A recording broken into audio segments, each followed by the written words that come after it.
On vous a peut-être déjà reproché d'avoir trop d'ego, et c'est peut-être une personne que vous aimez beaucoup qui vous a fait ce reproche.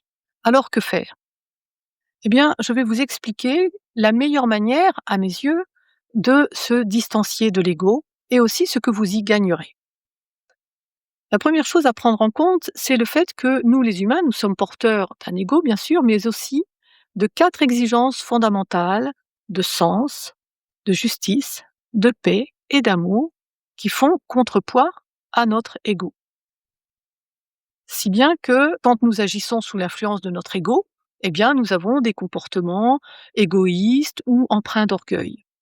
Alors que quand nous agissons en cohérence avec nos 4 exigences fondamentales, eh bien là, nous avons des comportements empathiques et altruistes. Et ça, toute notre vie et en permanence, nous avons à gérer cette contradiction intrinsèque que nous avons, nous, les humains. Ces 4 exigences fondamentales, je les ai identifiées avec mon conjoint lorsque nous avons mené une réflexion sur la société. Et d'abord, nous les avons ressenties en nous. Et puis, nous avons constaté qu'elles sont observables chez les très jeunes enfants.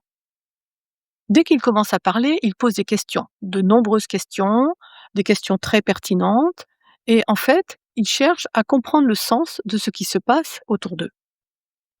Ils sont choqués par les injustices, et d'ailleurs, ils posent des questions à ce sujet. Par exemple, pourquoi il dort sur le trottoir, le monsieur?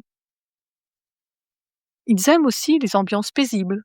Un enfant qui vit dans un environnement tendu avec de nombreuses disputes cherche des lieux de paix. Alors ça peut être chez les voisins accueillants, au contact de la nature, parfois de la solitude.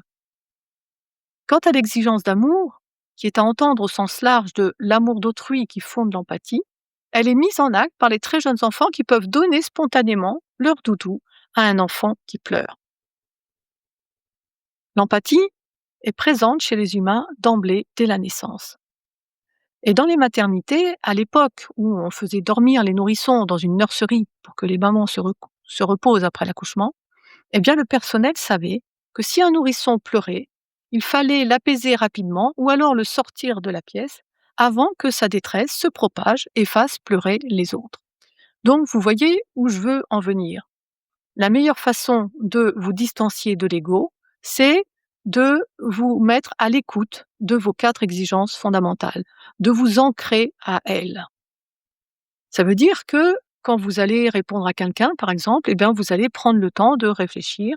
Est-ce que la réponse, votre première réaction, on va dire, est-ce qu'elle est, sensée? Est-ce qu'elle est juste? Est-ce que vous avez trouvé une façon de l'exprimer qui est posée? Et est-ce que vous tenez dans votre réponse, vous tenez compte des difficultés éventuelles de l'autre personne? Alors au début de faire ça, ça prend un petit peu de temps, hein, quand on a voilà, quand on découvre cette, grille de lecture, on va dire. Mais, vous allez voir que très vite, les 4 exigences fondamentales, à force que vous les écoutiez, eh bien, elles se font plus présentes et ça devient, quasiment, automatique de vous dire: «Ah bah, tout d'un coup, ah bah, non, je peux pas dire ça, c'est pas juste» ou voilà. Alors il ne s'agit pas de faire disparaître l'ego, hein, ce n'est pas l'ego le problème. L'ego, il peut être source de motivation. Mais le problème, c'est que nous vivons dans une société qui nous tire vers l'ego, qui nous incite à avoir des comportements, sous l'influence de notre ego, parce que, c'est une société qui cultive le culte de la personne. Donc vous recentrer sur vos 4 exigences fondamentales, ça demande de prendre un petit peu de recul par rapport au discours dominant. Et vous verrez qu'en faisant ça, en vous recentrant sur ces 4 exigences fondamentales, eh bien, vous y gagnerez une détente immédiatement. Et ensuite, progressivement, eh bien, ça va vous rééquilibrer psychiquement. Voilà, bah, écoutez, merci de votre écoute et à bientôt!